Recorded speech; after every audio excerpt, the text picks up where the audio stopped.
Et voilà la bête, je vous présente en vidéo, c'est toujours plus sympa. Elle sera peut-être un peu longue, mais je vous présente tout en détail. Donc, normalement, vous avez toutes les infos que vous voulez. Je suis critique, s'il y a un problème, je me gêne pas, et j'en ai des critiques d'ailleurs à faire. Donc voilà, je suis très content de cet aspirateur. Je vais le comparer à un Dyson parce que c'est ce que j'ai depuis des années. Tout de suite, hein, spoiler alerte, je préfère lui à mon Dyson. Il a des petits trucs un petit peu moins bien, mais non, au final, je préfère carrément lui pour plusieurs raisons que je vais vous montrer tout de suite. Alors déjà, il est assez impressionnant. Franchement, vous le sortez, c'est une belle bête. Hein. Je m'attendais à un truc beaucoup plus cheap. Non, il est très bien fini. Le tube, il est énorme, mais au milieu, c'est un tout petit tube. On le démontrera, on regardera ça ensemble. Tout l'ensemble est plutôt vraiment quali. J'ai pas de critique à faire niveau qualité. Les plastiques, les machins, tout est propre. On va regarder ça. Donc la tête. Donc on a tout ici. Donc là, c'est plutôt cool. Alors là, je suis à 0. Je viens de faire, donc pour la vidéo, j'ai fait un test. Je me suis mis à fond et j'ai tenu 18 minutes. D'accord. Ah oui, je vous ai pas dit, j'utilise professionnellement moi. Donc je fais tout l'immeuble avec. Donc j'ai 5 étages plus sous-sol et hall. Donc voilà, il lui sert qu'à ça. 18 minutes à fond, c'est pas mal. C'est autant que le Dyson en mode automatique. Donc là, en étant à fond, c'est vraiment très bien. Et il suffit, pour passer les modes, il suffit de faire 1, 2 ou 3. Voilà, et ça revient 1, 2, 3. L'autre, c'est éco, auto, turbo. Donc quand vous voulez mettre un coup de turbo vite fait, c'est un enfer. Il faut et en plus, le bouton n'est pas là, il est derrière, donc il faut limite lâcher une main. Là, tout avoir ici, c'est assez sympa. C'est vraiment cool. Du coup, on a le voyant, comme vous pouvez voir, donc là, il est vide, forcément. À la longue, au bout de 20 minutes, là, la petite partie là, elle n'est pas forcément confort. Ça commence à gêner un peu. C'est des petites critiques, mais voilà, je signale tout ce qu'il y a à signaler. La batterie. Alors ça, j'adore la batterie. Savoir que moi, je le laisse dans les escaliers et j'enlève la batterie. Voilà, je la recharge chez moi. Ça évite qu'on me le pique aussi. Et ben, on peut, parce que la prise jack, voilà, on peut la recharger directement ici. Donc soit là, vous voyez, s'enlève d'une main et hop, voilà, et il se remet facilement d'une main. C'est un jeu d'enfant. La clenche est très bonne. Parce que ça se fait barrer. Le support aussi, il est vraiment pas mal le support. Plus petit et plus quali que l'autre que j'ai. Et c'est des contacteurs qu'il y a. Ça se pose, hop. Alors que l'autre, c'est une prise jack. Donc à chaque fois que je raccrochais le Dyson, il faut aller doucement parce que ça m'est déjà arrivé de les mettre un peu en travers. J'ai explosé la prise jack. Il a fallu que je rachète tout le support qui coûte une fortune. Donc là, au moins, c'est juste un contact. Aucun risque de le casser. C'est vraiment génial. Voilà pour ce qui en est pour ça. Donc batterie à pack. Il y a des petits voyants aussi. Donc quand je recharge à la maison, je peux voir s'il est chargé ou pas. Pourquoi pas. Quelque chose que j'adore, c'est le bac à poussière. Alors, l'ouvrir ici. Hop. Par contre, non, l'humain aussi ça fait très bien. Attention, par contre, il a tendance à faire un petit peu ici. Vous voyez, le clapet il ferme pas super bien, donc on le tient droit. Le bac à poussière, regardez, tout est en bas. Vous voyez, j'ai fait mes sous-sols, mes caves et tout, donc j'ai bien rempli pour la vidéo. En haut, il n'y a rien, il y a juste un tout petit cheveu là, voilà, il y a un tout petit peu là, mais vraiment tout est en bas. Alors que l'autre, tout se met en haut. C'est un enfer. Donc pour faire juste mes étages, mes 5 étages, je suis obligé de le vider 2 fois, voire 3 fois des fois. Donc il faut que je redescende pour le vider, je remonte, je redescends, c'est un enfer. Là, j'ai fait tout mon immeuble en une fois. Il n'y a rien en haut. En plus, quand on veut le vider, je ne vais pas trop vous l'ouvrir ainsi, mais je vous ferai la vidéo à la fin quand je le vide. Voilà. Vous voyez, ça ne demande qu'à sortir. Je l'ouvre et c'est vide d'un coup. Alors que l'autre, vous savez, c'est le système qu'il faut clac, clac, clac, clac sur l'aspirateur, là, qui il reste fixé, puis tac, tac. Mais comme toutes les poussières viennent se mettre là, les cheveux et tout, je suis obligé de mettre mes doigts dedans, aller les chercher. À chaque fois, j'en mets plein les mains. J'en mets partout autour de la poubelle. C'est un enfer. Là, je suis content, ça suffit dans une fois. C'est top. Les mousses. Alors, c'est des mousses très basiques. Donc, vous voyez, là, celle-là, elle a arrêté les particules fines. Voilà, c'est un peu ça ce que je touchais avec mes mains sales. Particules moyennes. Et vous voyez, il n'y a pas un cheveu, il n'y a rien, il n'y a pas de moumoute. C'est que la grille, elle filtre très bien. C'est vraiment de la poussière fine. Et voilà. Ouais, c'est de la mousse standard, du coup, ce qui fait qu'on peut en trouver facilement. Et au pire, on en découpe dans de la mousse d'aquarium, des choses comme ça. Donc la mousse coûte vraiment pas cher à acheter, contrairement à l'autre. Donc le bac, impeccable. J'ai vraiment rien à dire. Tiens, on va le remboîter. Vous voyez, ça se remet très bien. Hop, voilà, c'est fait. C'est impeccable. On a fait cette partie-là. Ok, très bien. On avance en avant. Je vais vous montrer le tube après. Là, cette partie, j'ai peur qu'elle soit un peu fragile. Mais j'ai regardé, le plastique, il est très épais. Il est cerclé d'un anneau, d'un fil d'acier. Donc je pense pas qu'il ait le problème de se déchirer. Vous voyez. Et puis il plie pas tellement, donc ça va, ça a l'air très correct. Voilà, je pense pas qu'il y ait de soucis de ce côté-là. Pour changer la brosse, on appuie, hop, et voilà, elle sort. Vous voyez, remarquez, je fais tout d'une main depuis tout à l'heure. Donc, et main gauche sur 12. Les roulettes et tout, c'est très standard, mais ça fonctionne. Là, on va arriver sur une critique qui me chagrine. Alors, sur soldure, ça nettoie très bien. Kiff avec le Dyson. Sur moquette, le Dyson s'en sort mieux. Là, c'est des moquettes fines assez dures que j'ai. Il a plus de mal. C'est voilà, moyen. Enfin, je regarde si je trouve d'autres brosses peut-être. Ça marche. C'est juste moins efficace. Par contre, les bords, voilà. Ce côté-là, on est à 1 cm. C'est déjà pas mal. Je sais pas combien il fait l'autre, mais je trouve qu'il est plus fin. Mais l'autre côté, voilà. Ici devant, on fait pas les bords. Voilà, si vous voulez faire les plaintes, c'est vraiment que sur ce côté-là. Donc, côté gauche, qui d'ailleurs j'en préfère à côté droit, je trouve ça plus pratique. Ça va être vraiment ma critique, c'est des plaintes quoi qu'on peut pas faire. Donc après il faut sortir le petit tube. Ah oui, il faut que je monte le tube d'ailleurs, il est super sympa le tube. Donc voilà, une critique principale. Les roues se démontent, donc on peut tirer dessus pour les enlever genre s'il y a trop de poussière. Ah celle-là j'ai pas essayé, tiens. Celle-là elles ont pas l'air de se démonter. Non, bon, celle-là en tout cas oui. Lumière à l'avant, lumière blanche, 3 lumières blanches, ça éclaire très bien sur le devant, il n'y a pas de problème. Je crois que je préfère ça plutôt qu'au laser. Le laser il est très bien pour voir les poussières fines sur le carrelage, etc. Mais sur moquette et tout, il sert un peu à rien. J'aime bien la lumière blanche, je crois que je préfère. Et puis voilà, on a fait un peu le tour. Oui, on a fait le tour. Alors, je vais vous faire un montage, je vais vous montrer les accessoires qui sont pas mal. Donc, vous voyez, le tube il est quand même bien plus fin que... Oula, ce qu'on voit. Ah, il fait son poids aussi, j'ai pas mesuré, j'ai pas pesé, mais j'ai l'impression qu'il est plus lourd que l'autre. Ça va, c'est très correct, hein, mais voilà, spécifique. On va regarder les embouts. Ah, je reprends, j'ai oublié 2 petites choses. Les autocollants, c'est un enfer, il vous laisse de la colle partout. Là, il déconne, hein. J'aurais pu penser à faire un truc bien. Et une critique à faire. Alors, enfin, un bonus et une critique. Il tient debout, ça j'adore. Que l'autre ne tient pas, donc je suis toujours en train de le caler contre un mur, puis bien sûr il tombe parce qu'il glisse. Alors, il dandine beaucoup, ça fait un peu peur. Il tient pas super bien, mais ça va, c'est correct. Hop, voilà, faut pas abuser. Par contre, il y a un inconvénient, c'est que du coup, quand vous faites les escaliers, là, vous voyez, dès que je le lève pour faire une autre marche, il se bloque, donc il faut régulièrement faire clac. Ou quand j'arrive contre le mur, vous voyez, quand je fais ma marche et j'arrive là, je clac, du coup il se bloque. Alors chaque fois, il faut... Bon, c'est prêt à payer pour qu'il tienne debout. Hop, les accessoires. Donc lui, j'adore. Voilà, un long tube avec la brosse dessus. On n'est pas obligé d'avoir 2 trucs comme j'avais avec l'autre. Il est très long le tube, hein. Il rigole pas. Hein. Donc ça c'est impeccable. Il se verrouille. Il se verrouille. Ah, il se verrouille pas là. Ah si, il se verrouille. Légèrement, mais il se verrouille. Donc très bien pour ce tube là. Elle, j'ai pas encore essayé. Elle est toute neuve, vous voyez. Mais c'est les mêmes brosses. Donc pareil, avec un gros décalage sur les côtés. La tête elle est amovible. Enfin amovible, elle suit le mouvement. C'est pas mal. Elle a l'air très bien cette brosse. Et là on arrive en haut en préféré. Hop. Et voilà, il est propre. Non mais c'est génial comparé à l'autre. Oh. Voilà, du coup j'ai plus qu'à le passer sous l'eau. Les mousses pareil, je peux les laver, c'est standard. Et puis c'est impeccable. Très bien. Vous voyez, du coup il y a un petit joint pour être sûr que c'est bien étanche ici. Faut pas que ça remonte. Non, non, c'est impeccable. Très bien. Je suis absolument ravi. Bon, je vous montre le support quand même. Vous voyez, il est très standard avec les 2 petits picots. Donc ça s'accroche plutôt bien. Il n'y a pas de problème. C'est cool.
compagnie.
Look at that. That's what we're breathing. That's pretty easy filter to change. Yeah, it is. That's why I like them. And they do just as good job as that Blue Air.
So this is the filter that I have in the house. It's by LEVOIT.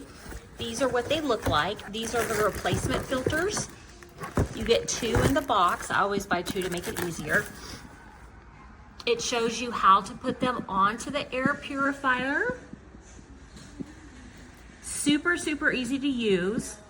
And I'll show you the machine next so that you can see how I install it.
vídeo, ¿no?